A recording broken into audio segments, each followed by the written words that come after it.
안녕하세요. 저는 올해 35살이 된 여자이고, 얼마 전에 남편과 이혼을 하게 되었는데, 남편이 도련님의 여자친구와 불륜을 저질러서 이혼을 하게 됐어요. 그냥 이혼을 하는 건 너무 시시하고 재미없어서 제 성격상 꼭 받은 건 되갚아줘야 하기 때문에 통쾌하게 복수를 했던 이야기를 풀려고 합니다. 저는 나름 부유한 가정 환경 속에서 자랐어요. 아버지가 조금 큰 사업을 운영하고 계셔서 한 번도 일을 해본 적이 없고 하루 종일 집에서 취미 생활하면서 친구들이랑 놀고 먹고 하는 게 다였죠. 저는 오빠가 있어서 아버지는 회사를 오빠에게 물려주실 생각이었기 때문에 제가 이렇게 하루 종일 놀아도 아무 말 하지 않으셨어요.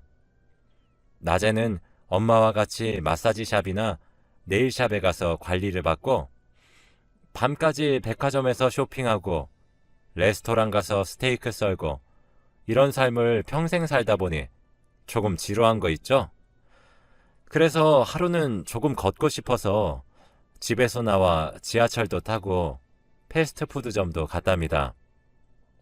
그런데 패스트푸드점에서 주문을 받던 알바생이 너무 잘생기고 훈남이라 첫눈에 반해버렸어요. 그래서 저는 주문을 하지 않고 전화번호를 달라고 해버렸네요. 뒤에서 사람들이 줄을 서서 주문을 기다리고 있었고, 안 된다고 하면 제가 끝까지 매달릴 걸 알았는지 그 남자는 제게 연락처를 주었습니다. 저는 집으로 돌아가자마자 연락을 했고, 매일 그 패스트푸드점에 가서 그 사람이 퇴근할 때까지 기다렸습니다. 이렇게 저의 끈질긴 노력 때문인지 그 사람은 점점 저를 기다리는 듯 하였고, 자연스럽게 퇴근 후에 길을 걸으면서 데이트를 하였답니다. 그 사람이 아르바이트를 하지 않는 날이면 만나서 동네에 맛있는 음식점에 가서 밥도 먹고 카페에 가서 이야기도 나누니 그 사람도 제가 좋은 것 같았어요. 저는 우리 이제 사귀는 거야? 라고 당돌하게 물어봤습니다. 그 사람은 저보다 나이가 3살 많은 오빠였는데 당황하면서 식은땀을 흘리는 게 너무 귀여웠어요.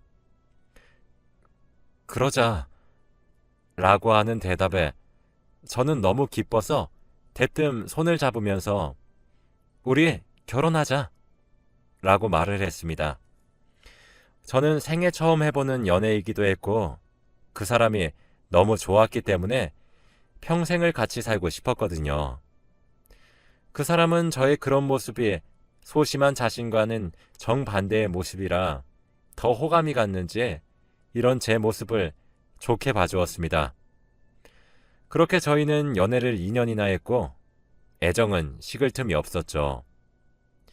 제가 연애를 한다고 하니 다들 처음에는 얼마 못 갈 것이라 했지만 2년이나 연애를 하는 제 모습에 그만 헤어지라고 하더군요. 저희 집에서는 그 사람은 우리 집에 맞지 않는 사람이야. 주제에 맞게 사귀어야 한단다. 라고 하며 그 사람의 가정 환경을 말했습니다. 오빠는 가정 환경이 어려운 편이었거든요. 하지만 저는 그게 무슨 상관인가 싶었어요. 부모님에게 오빠 한 번만 만나보고 결정해줘. 라고 말을 했죠. 저는 결혼 전에 오빠를 집으로 데려와 저희 가족과 인사를 나누게 했고 부모님은 오빠의 싹싹하고 예의 바른 모습에 조금 놀랐는지 요즘 청년들이랑은 좀 다르네? 라며 좋아하셨습니다. 요즘 사람들은 다들 어른한테 예의가 없다며 못 배운 티를 내는데 오빠는 그렇지 않다고 했죠. 그래서 저는 오빠가 드디어 사윗감으로 인정을 받은 기분이라 너무 기뻤습니다. 오빠, 우리 드디어 결혼할 수 있다? 라고 하니 오빠도 너무 좋아하며 내가 평생 행복하게 해줄게. 라고 했어요. 그렇게 저와 오빠는 속전속결로 결혼식을 올렸고 오빠는 공무원 준비를 하고 있었는데 그 공부를 그만두고 아버지가 운영하시는 회사로 들어와서 일을 하게 되었죠.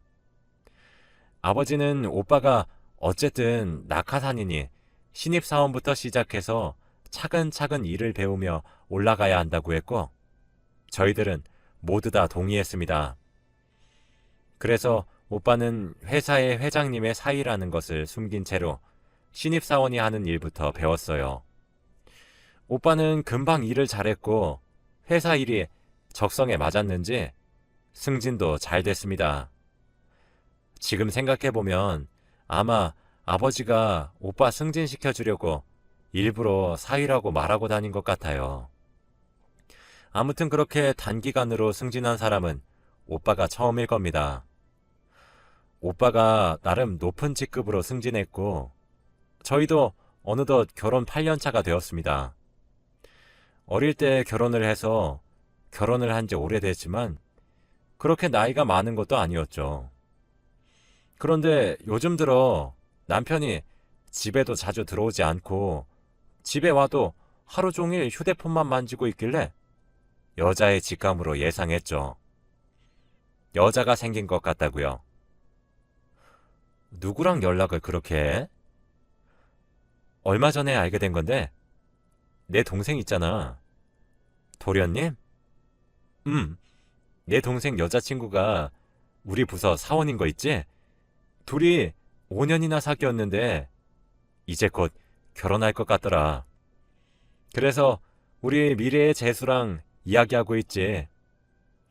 얼마 전에 알게 돼서 세상에 이런 우연이 있나 싶네. 너무 신기하지 않아?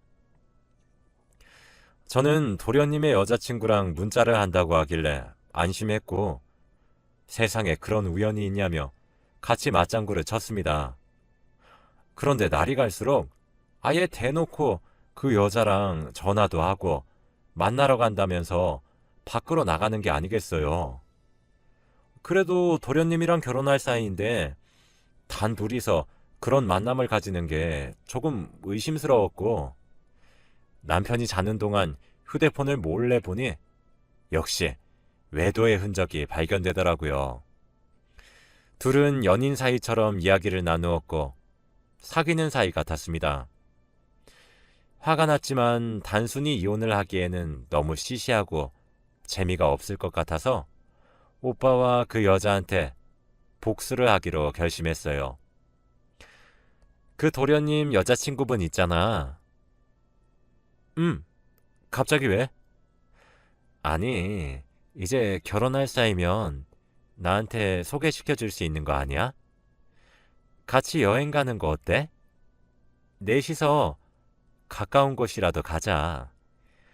결혼 전에 우리랑 미리 친해지면 얼마나 좋아? 남편은 당황하는 듯 했어요.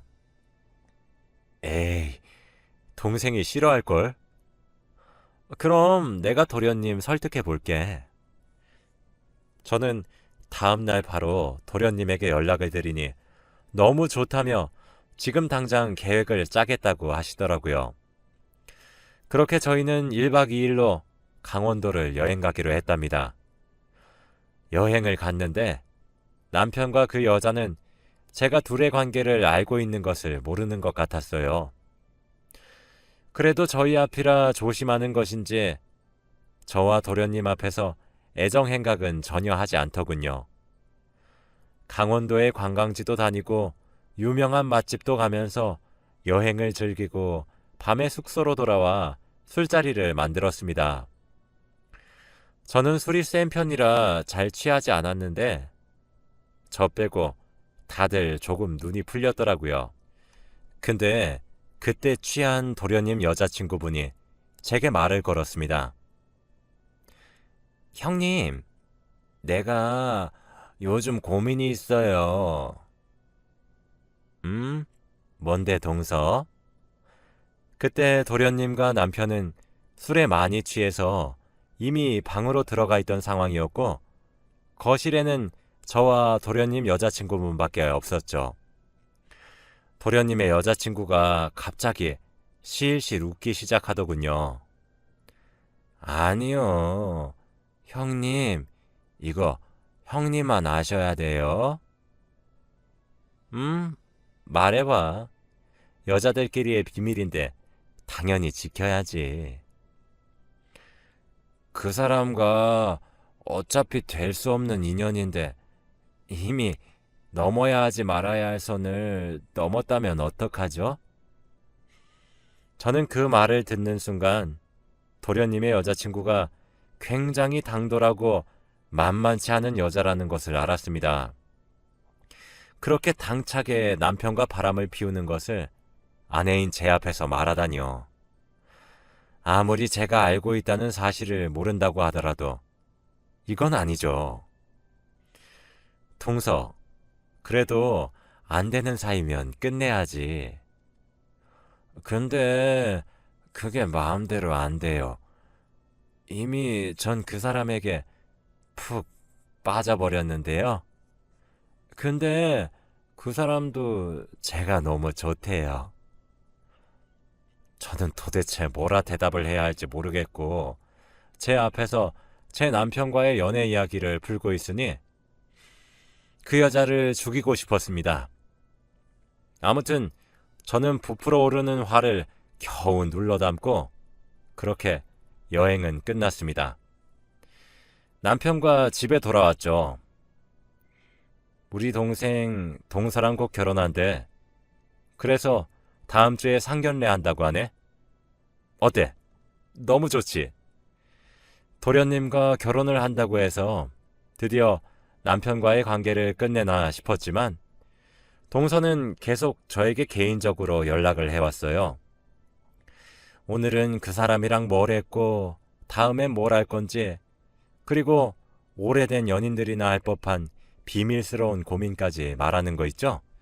그 고민은 저도 똑같이 하고 있는 것들인데 언제까지 동서의 입에서 나오는 것을 지켜봐야 할지 제 생각엔 그냥 제가 대놓고 자기한테 화를 내는 걸 원하는 것 같았어요. 저는 절대 동서가 원하는 대로 흘러가지 않겠다고 다짐하고 성심성의껏 눈치채지 못한 척하며 고민도 잘 들어주고 말도 잘 들어주었답니다. 상견례 자리도 무난하게 끝냈고 둘은 결혼을 본격적으로 준비하고 있었습니다. 저희도 여느 때와 다름없는 평범한 날들을 보냈죠. 저는 주기적으로 남편이 자는 동안 남편의 휴대폰을 몰래 보고 둘이 연락한 내용들을 확인했죠. 남편은 그것도 모르고 제가 눈치채지 못했다고 생각을 하는지 동서와 연락을 잘 하고 있더라고요. 오빠, 나 이러다가 진짜 오빠 동생이랑 결혼하겠어. 오빠랑 자주 보고 싶어서 일단 하긴 하는데 얼른 형님이랑 이혼하면 안 돼? 조금만 기다려. 내가 금방 너 책임질게. 나 이혼하면 멀리 가서 단 둘이서만 행복하게 살자. 동서는 저희 남편과 그런 사이가 되기 위해 도련님을 이용한 거였습니다. 저는 남편의 휴대폰에 몰래 위치 추적 어플을 깔았고 어플을 숨기면서 남편이 절대 모르게 했습니다. 저는 이제 본격적으로 이혼을 할 증거를 모으고 동서와 남편에게 복수를 하기로 마음을 먹었어요. 도련님에게 사실대로 말할까 싶었지만 도련님 성격상 바로 경찰에 신고해버릴 것 같아서 아직 증거 확보도 제대로 안 된 상황에 섣부르게 행동하면 안 됐기 때문에 도련님에게는 미안하지만 우선 저 혼자서 일을 진행하기로 했답니다. 저는 다음날 남편에게 연락도 하지 않은 채로 점심시간에 남편을 찾아갔어요. 1층에서 엘리베이터를 기다렸고 문이 열렸는데 엘리베이터 안에는 동서와 남편이 같이 타고 있더라고요. 동서는 남편에게 팔짱을 끼고 있었는데 문이 열리고 제가 서 있는 것을 본 순간 놀랐는지 팔짱을 급하게 풀었습니다. 여보, 여긴 어쩐 일이야? 그냥 근처에 볼 일이 있어서 왔다가 점심시간이길래 오빠랑 밥 먹으려고. 근데 둘이서 점심 먹게? 아, 그냥 근처에 거래처 사람이 왔다고 해서 셋이서 점심 먹으려고 했지. 그래? 그럼 그 거래처 사람은 동서랑 단둘이 먹게 하고 오늘은 나랑 먹자, 오빠. 아, 오빠, 나 오늘 옷 샀는데 어때? 응? 너무 예쁘지? 저는 일부러 동서와 저의 수준 차이를 직접적으로 남편에게 보여주기 위해 백화점에서 신상이란 신상은 다 구입했죠. 동서도 가정 형편이 좋은 것은 아니었기 때문에 같은 여자로서 자격지심은 충분히 느끼는 듯 했어요. 어, 동서, 나 남편이랑 밥 같이 먹을 건데 거래처 사람 대신 부탁해도 되지? 에이, 그래도 동서도 곧 우리 가족이 되는데 같이 밥 먹는 거 어때? 그럼 거래처 사람은 우리 아빠가 알면 많이 화내실걸? 그치. 장인어른 알면 안 되지. 재수, 미안해. 그렇게 저와 남편은 자리를 뜨려고 하는 순간이었어요. 형님, 저 괜찮아요. 거래처분 저랑 친한 분이라서 다음에 먹어도 좋아요. 오늘 저랑 같이 셋이서 밥 먹어요. 아주 뻔뻔한 얼굴로 말을 하더라고요. 저는 누가 이기나 싶어. 그래? 그럼 나야 더 좋지. 그럼 내가 잘 아는 곳 있는데 거기로 가자. 내가 살게. 라고 했죠. 저는 아예 그들이 범접할 수도 없는 최고급 레스토랑으로 갔고 동서는 눈이 휘둥그레지더라고요. 제가 그 레스토랑에 가니 다들 저에게 깍듯이 인사를 했고 제 짐을 받아주었죠. 동서와 남편은 한 번 더 저의 위대함에 놀란 것 같았어요. 동서는 여자라고 자존심은 있는지 생애 처음 온 레스토랑에서 일부러 처음 온 티를 내지 않더라고요. 그런데 자리에 앉아서 메뉴판을 보는데 전부 다 비싼 음식의 코스 요리들이어서 어떤 걸 골라야 할지 모르는 것 같았어요. 그래, 동서. 오늘은 내가 쏠 테니까 맘껏 먹어. 어떤 거 먹을래? 동서는 동공이 흔들렸고 다 영어로 된 메뉴판과 처음 보는 음식의 이름 때문에 상당히 고민을 오래 했죠.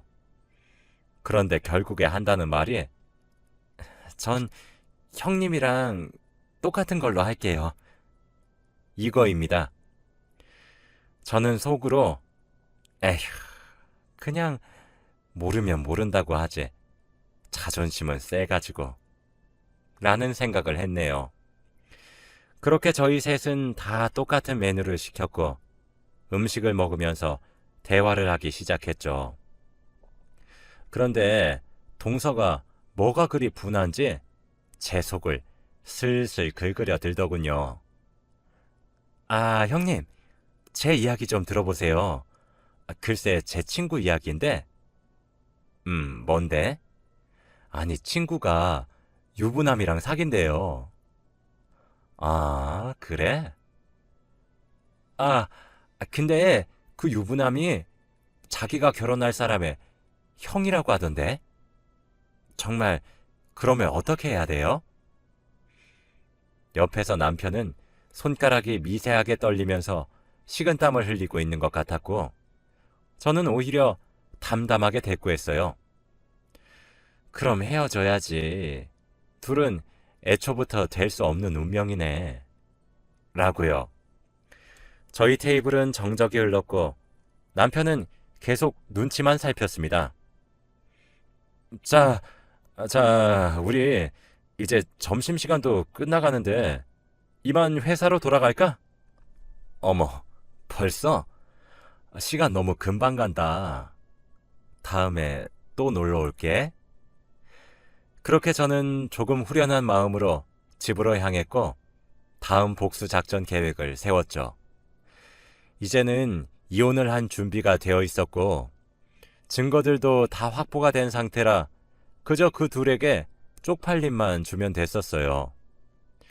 그렇게 눈치만 살피던 어느 날이었어요. 갑자기 남편이 급하게 출장을 가야 된다고 하는 겁니다. 여보, 미안한데 나 내일 급하게 해외로 출장 가. 어디? 어, 그 말레이시아. 아, 그래? 잘 갔다 와. 저는 일일이 다 묻지 않았어요. 왜냐면 남편이 어디서 뭘 하는지 저번에 남편의 휴대폰에 설치했던 위치 추적 어플로 알 수 있었거든요. 남편이 출장을 떠나고 저는 어플을 실행해서 남편의 위치를 살폈는데 그는 서울에 있는 한 유명한 호텔에 있는 것으로 확인이 되었습니다. 그 호텔은 저희 회사와 깊은 관계라서 호텔 직원들이 제 얼굴을 알아요. 아마 남편의 얼굴까지는 모르기도 했고 저희 회사 직원이 가면 조금 저렴하게 갈 수 있어서 그 호텔로 예약을 한 것 같아요. 그때 저는 남편이 그 여자와 단둘이 여행을 갔다는 것을 눈치챌 수 있었죠. 저는 다음날 호텔에 전화를 해서 남편 이름을 대고 몇 시에 퇴실인지 알아냈습니다. 물론 처음엔 개인정보라 알려드릴 수 없다고 했지만 제가 누군지 말하니 알려주더라고요. 아무튼 저는 아침부터 화려하고 고급진 옷을 입고 자주 가는 샵에 들려 화장을 받아 호텔 로비로 들어갔더니 다들 저에게 깍듯이 인사를 했습니다. 저는 인사를 받고 그들이 나올 때까지 1층 로비에서 눈이 빠져라 기다렸는데 둘은 퇴실 시간에 딱 맞춰 나오더라고요. 그들이 로비를 지나갈 때 저는 로비 중앙에서 그들 앞에 섰습니다. 둘은 팔짱을 끼고 행복하게 웃으면서 걸어오다가 그들 앞에 선 저를 보고 놀라더라고요. 여보, 여긴 어떻게... 저는 남편의 말이 끝나기 전에 뺨을 내리쳤고 로비에 있던 모든 사람들이 저희가 있는 곳으로 집중했어요. 벗어? 어? 남편은 저에게 맞은 뺨을 부여잡고 쳐다봤고 저는 내가 준 것들 다 벗으라고 라며 소리쳤어요. 남편은 당황을 하며 주위 시선들을 확인했는데 모두 다 저희를 쳐다보고 있었죠. 여보, 내 말 좀 일단 들어. 벗으라고. 제가 버럭 소리를 지르니 남편은 시계, 벨트, 지갑 등등 제가 선물한 값비싼 명품들을 하나둘 바닥에 떨어뜨리더라고요. 동서, 아니, 민서 씨, 이 사람 이런 사람이에요. 내가 겉은 화려하게 바꿔봤는데 속은 안 바뀌더라. 이래서 우리 아빠가 못 배운 것들은 만나면 안 된다고 했는데. 민서야, 그냥 너 가져. 너 줄게. 둘이서 멀리 가서 행복하게 살아. 라고 한 뒤 유유히 로비를 나왔고 남편의 얼굴을 보니 수치심을 많이 느꼈는지 눈에 눈물이 조금 맺힌 것 같더라고요.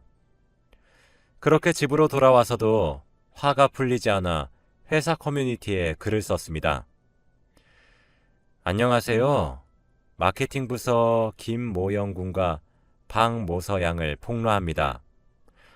라는 제목을 쓰고 지금까지 있었던 모든 일들을 글로 표현하니 조금 후련하더라고요.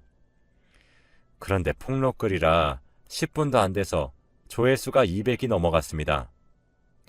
휴가가 끝나고 남편과 동서는 회사로 돌아왔는데 다들 보는 눈빛이 이상해서 알아보니 커뮤니티 글을 알게 되었고 그들은 어쩔 수 없이 자진해서 사표를 쓰고 회사를 나갔어요. 저는 거기서 이름을 밝히지도 않아서 명예훼손죄를 피해 나갈 수 있었습니다. 아무래도 회사 일도 있다 보니 아빠가 알게 되는 건 시간 문제였고, 아빠는 딸아, 역시 못 배운 것들은 집안에 들이면 안 돼. 라고 하셨습니다. 도련님은 당연히 화를 내시며 당장 죽이러 가겠다고 하는 걸 겨우 말렸고, 저는 바로 이혼 서류를 남편에게 보냈죠.